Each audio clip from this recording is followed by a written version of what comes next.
Hello, good morning. अभी आज हम लोग पढ़ेंगे क्लास 10th इकोनॉमिक्स। इकोनॉमिक्स का जो तीसरा अध्याय है, हम लोग पहला और दूसरा अध्याय की वीडियो बना चुके हैं, पढ़ चुके हैं। आज जो है इसका जो तीसरा अध्याय है, मुद्रा और साख, इसके बारे में हम लोग पढ़ेंगे। मुद्रा और साख में, मुद्रा, साख मतलब होता है ऋण, कर्ज लेना। तो मुद्रा विनिमय का एक माध्यम है। मुद्रा का इस्तेमाल हम रोजाना जीवन में का एक बड़ा हिस्सा है, और बिना मुद्रा के हम किसी भी प्रकार की खरीदारी नहीं कर सकते। वर्तमान समय में आप जान रहे हैं, समझ रहे हैं। प्राचीन काल में या पहले के समय में करते थे, आज भी करते हैं, लेकिन आपसी सहमति उसमें जरूरी होती है। यानी कि अगर हम गांव में अभी भी लोग जो है मुद्रा के स्थान पर कोई दूसरी चीज़ें दे करके आपस में आदान प्रदान कर लेते हैं। जैसे अगर किसी के घर में चावल है, गेहूं नहीं है, तो गेहूं वाले को जो है से गेहूं ले लेता है और चावल उसको दे देता है। लेकिन ऐसे में समस्या क्या होती है कि उसको भी ज़रूरत हो चावल की, तभी तो चावल लेगा। अगर उसको चावल की ज़रूरत नहीं है तो वो चावल नहीं लेगा। तो इसलिए जो है, जो मुद्रा है, ये जो आवश्यकताओं का जो दोहरा संयोग कहा जाता है इसको, कि आवश्यकताओं का जो दोहरा संयोग है, इसको ख़त्म कर देती है। यानी कि आपके पास मनी है, आपके पास मुद्रा है और पैसा है, तो कहीं पर जाकर के कोई भी सामान जो है आप आसानी से खरीद सकते हैं, लेन देन का काम कर सकते हैं। यानी कि मुद्रा क्या होती है? मुद्रा एक विनिमय का एक माध्यम है। Money is the media of exchange.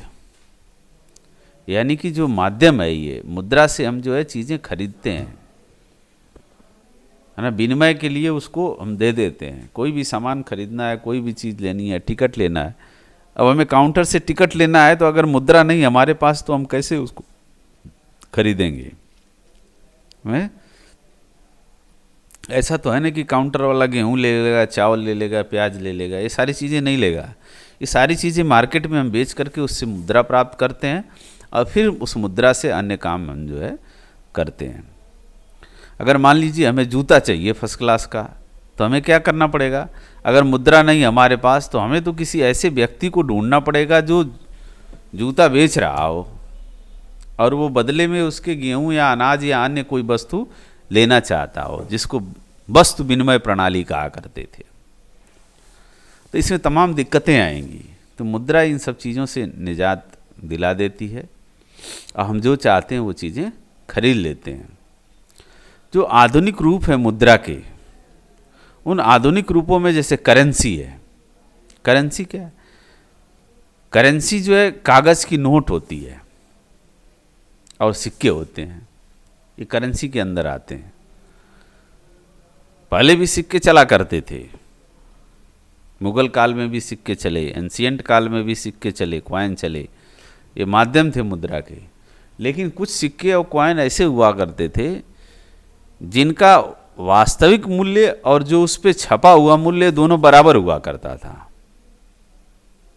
वास्तविक मूल्य का मतलब जितने का वो तांबा होगा, है ना, सिक्के का, तांबे का सिक्का है, चांदी का सिक्का बना है ना, पहले बना करते थे, तो उतनी ही वैल्यू का जो है वो चांदी हुआ करती थी। यानी कि उसको वास्तविक मुद्रा कहा करते थे। अभी जो मुद्राएं चलती हैं हमारे पास, ये लीगल होती हैं। लीगल मुद्राएं यानी सांकेतिक मुद्राएं इनको बोलते हैं। सांकेतिक का मतलब कागज़ का नोट उतने ही आकार का होगा, अगर उसके ऊपर जो है मोहर लग गई और सरकार की सहमति हो गई, सरकार इसको प्रमाणित कर दी कि ये, है ना, ये कागज़ का जो नोट है ना, ये इतने हज़ार रुपये का है, 2000 का है, 3000 का है, 10,000 के हैं, तो उसका मुद्रा को वैल्यू हो जाता है। कागज़ का वो वैल्यू नहीं है, यानी कि वो वास्तविक मुद्रा नहीं है, सांकेतिक मुद्रा है। उसके ऊपर हमने क्या कर दिया कि वो मोनोग्राम बना दिया और मोहर लग गई और गवर्नर की साइन हो गई, और भारतीय मुद्रा करेंसी जो है वो मार्केट में चल देती है। वो प्रमाणिक है, उसको हम लेने से मना नहीं कर सकते। देश का कोई भी नागरिक जो है उस मुद्रा को लेने से मना नहीं कर सकता, कोई भी बैंक उसको मना नहीं कर सकता, क्योंकि सरकार द्वारा वो प्रमाणिक है, प्रमाणित है कि ये मुद्रा हमारे चलन में है। अगर कोई फर्जी मुद्रा लेकर के आता है या फर्जी रुपये लेके आते हैं तो हम मना कर देते हैं, लेकिन अगर वो सरकार द्वारा चलन में मुद्रा को लेकर के आता है तो उसको हम मना नहीं कर सके, वो वैध है, वो लीगल मुद्राएं हैं, तो उसको बोलते हैं करेंसी, करेंसी होती है। कभी कभी हमारे पास जो है करेंसी नहीं होता है, सिक्के नहीं होते हैं, लेकिन फिर भी हम खरीदारी कर लेते हैं। वो खरीदारी हम कैसे करते हैं? चेक के माध्यम से करते हैं। चेक भी एक कागज़ का वो होता है। वो चेक जो क्या करता है कि जो व्यक्ति है उसके अकाउंट्स में उतना पैसा है ना, उसी हिसाब से वो उसको चेक यानी कि कागज़ की एक फॉर्मेट है, उसको भर करके उस पर साइन कर देता है, जो बैंक द्वारा एथराइज रूप में आपको दिया जाता है। जो स्क्रीन पर आपको दिखाई दे रहा होगा चेक का जो फोटो है। अब इसमें चेक पे देखिए क्या लिखा है। किसी भी बड़े फर्म से जो है हम ले सकते हैं। पहले पे का मतलब किसको आपको पे करना है ना। ऊपर राइट साइड में कॉर्नर में डेट लिखी हुई है, किसको जिसको आपको पैसा पेड करना है, किस कंपनी को करना है, किसी व्यक्ति को करना है, उसका नाम लिख देंगे। फिर जो है धारक को इतने रुपए देने का, कितने रुपए आपको देना है उसमें लिख देना है। 50,000 ओनली है या 57,000 ओनली, जो भी आपको लिखना है आप लिख दीजिए। आपका अकाउंट नंबर इसमें छपा होगा। नीचे जो बैंक आपको चेक दिया है, इशू किया है, उसकी मोहर होगी, उसका एड्रेस होगा, चेक नंबर, ये जो फर्स्ट में जो 6 डिजिट के जो नंबर होते हैं चेक के ऊपर फर्स्ट में बाएं साइड में नीचे, वो चेक नंबर होता है। उसके बाद बाकी जो कोड होते हैं वो बैंक द्वारा प्रयुक्त कोड होते हैं, जिसको बैंक समझता है, जानता है, वो बैंक का एथराइजेशन कोड है वो। और उसके बाद राइट साइड में नीचे जो है जिसका अकाउंट है वो अपनी सिग्नेचर कर देता है कि मैं उस व्यक्ति को इतने रुपए पे करना चाहता हूँ। तो चेक द्वारा जो है भुगतान संभव है। आजकल क्या है, आजकल तो पोर्टल्स के द्वारा हम भुगतान कर सकते हैं, ऑनलाइन भुगतान कर सकते हैं। डिजिटल भुगतान की जो प्रक्रिया है वो बड़ी तेज़ी के साथ चल रही है। नेट बैंकिंग से हम कर सकते हैं, है ना, मोबाइल बैंकिंग से हम कर सकते हैं, ये तमाम है। ऐप्स भी हैं कई जो आपका यूपीआई ऐप्स वगैरह जो बनाए गए हैं, उसके माध्यम से भी आप डिजिटल भुगतान कर सकते हैं। सरकार प्राथमिकता दे रही है कि डिजिटल भुगतान की प्रक्रिया को और तीव्र गति से बढ़ाया जाए। इसमें सरकार का भी फायदा है, लोगों का भी फायदा है, समय की बचत होती है, बैंक जाने से आप बच जाते हैं, है ना। बैंक क्या होते हैं? बैंक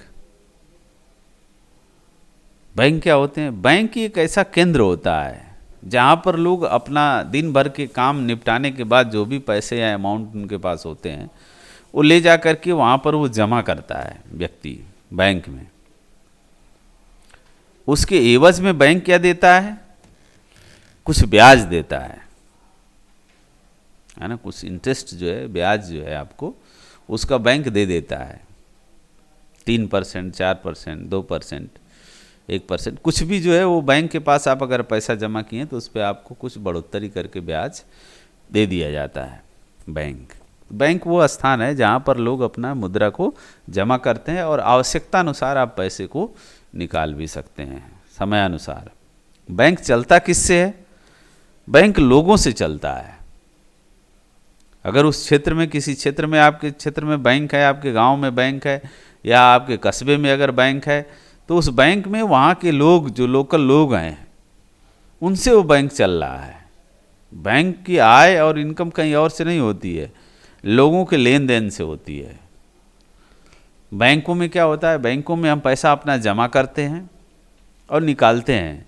बैंक उस पैसे को अपने पास नहीं रखता है, बल्कि दूसरे को कर्ज देने के लिए उसका उपयोग कर लेता है वो, किसी पार्टी को, किसी फर्म को, है ना। देखिए यहाँ पे एक फिगर बनाया हुआ है, इस फिगर में देखिए क्या है, बीच में बैंक है, इधर जमा करता है, लोग पैसा जमा करते हैं, पैसा निकालते हैं, और इधर क्या है, जो पैसा जमा होता है बैंक क्या करता है, लोगों को ऋण देता है, और जब ऋण देता है, कर्जदार हैं ये लोग कर्जदार हैं, है ना, कर्जदाता और कर्ज लेने वाला कर्जदार।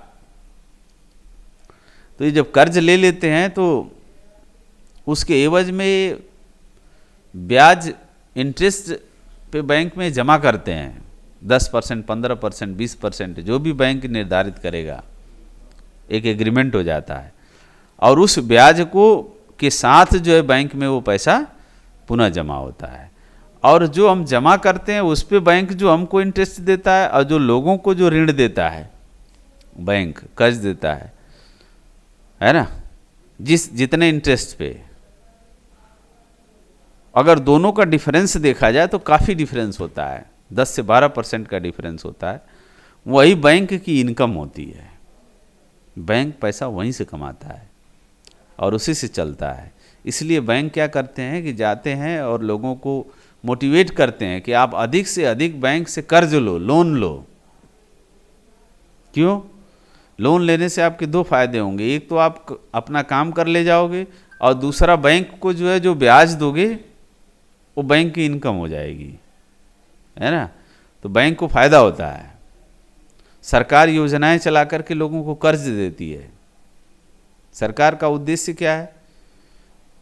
एक तो हमको काम को गति देना है, लोगों के व्यवसाय और रोजगार को भी गति देना है, और उसके बदले में हमारे जो बैंकिंग सेक्टर हैं वो बड़ी तेजी के साथ ग्रो करेंगे, और सरकार के पास पैसा भी आएगा उसी हिसाब से। तो इसलिए सरकार मोटिवेट करती है। अब व्यक्ति मजबूर है, कब लोन लेता है? व्यक्ति का जब काम नहीं होता है तो लोन ले लेता है, भाई काम नहीं चल रहा है, लाओ कुछ लोन ले लेते हैं, है ना। तो ये सारी चीज़ें हैं।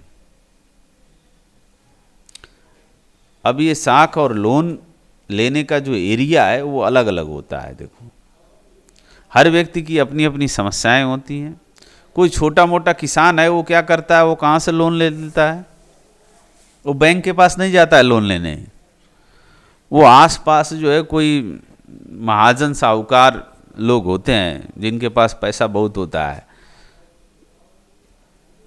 अक्सर करके किसान ये काम करता है, और वो बोलता है उससे कि भाई हमको कुछ पैसे दे दीजिए, जब हमारी फसल पकेगी तो हम आपको पैसा दे देंगे।